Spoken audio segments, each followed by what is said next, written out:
today I'm going to teach you how to insert a node into a binary search tree. In this case, we've got, well, what is a binary search tree? To recap, it's a tree that's set up in a way in which when adding new nodes, there's a left and a right node, of course. When adding a new node, the node value that is less than the value will go to the left, and the node value that's greater than the root will go to the right. So you can see 2 is to the left, 7 is to the right. So when adding 5 is greater than 4, it'll take this right path, and then 5 is less than 7, so it takes this left path, and then it creates this new node. So the strategy I'm going to use to implement this is recursion. Recursion is pretty quick. In its average case, it's O log n, and in its worst case, it's O to the n. So it's not a bad strategy. My implementation is over here. You can see that this is done in Go. You can see that I have this concept of a tree node. A tree node has a left and a right value, which is a tree node, and then it captures a value, which is an integer. I do a little bit of setup work here, setting up this tree diagram, and then I implemented this insert into BST function. So this takes 2 arguments, a pointer to a node, and the new value that you'll be creating, in this case 5. So I'm passing the root to this. It verifies that a node exists.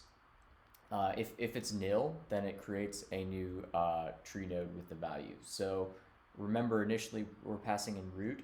Root has a value of 4, and then it does a comparison with the so it's taking 5, which is the new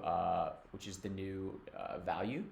5 is greater than the root's value of 4, so it takes this right path, and then it recursively calls the function with this right path.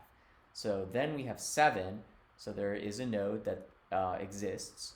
So we skip this line, then we go into this comparison.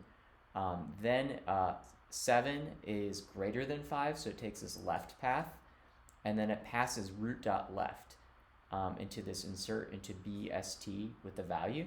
So now this resolves to nil is true because there is no root left, and we create and return a new tree node with value of 5 and set it to left, and that's it. It's that easy. So I want to point out here this traverse function. This is just used for logging, and I covered this in the last video. I'll put the link down here somewhere. So click on the link. You can watch how we traverse binary search trees.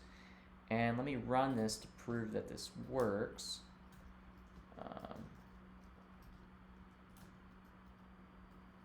Go run main go, and we print out this nice, this is the traverse function, and basically what this is showing is we have 4, and then 2, 1, 3, 7, and 5, exactly like we expect. So that is it. Thank you for watching.